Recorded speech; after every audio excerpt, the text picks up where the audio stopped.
Kinilala ng ComAsia ang dedikasyon at kagitingan ng SWAL Bantay Dagat. Pinangunahan ni SWAL Agriculturist Flor Gonzon ang pagtanggap sa parangal.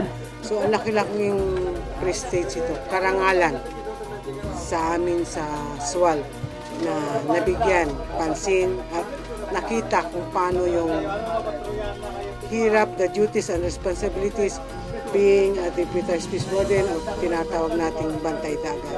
Magdamag na nakaantabay at nagmamasid ang bawat isa sa kanila upang mapanatili ang kaayusan sa karagatan at kaligtasan ng mga yamang dagat laban sa mga buli-buli at mangingisda mula sa ibang bayan na gumagamit ng iligal na pamamaraan. Mas gagampanan pa umano nila ng mabuti ang kanilang tungkulin dahil sa natanggap na parangal.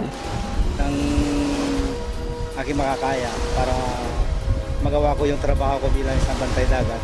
Kasi ang mga sumusunod na henerasyon din ang makikinabang dito. Nandun na rin pati pamilya ko. We will still strengthen what we have started at mas matindi pa.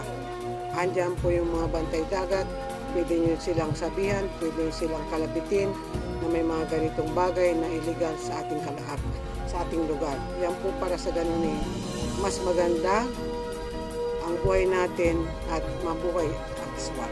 Louis de la Vega, Pangasinan Watch.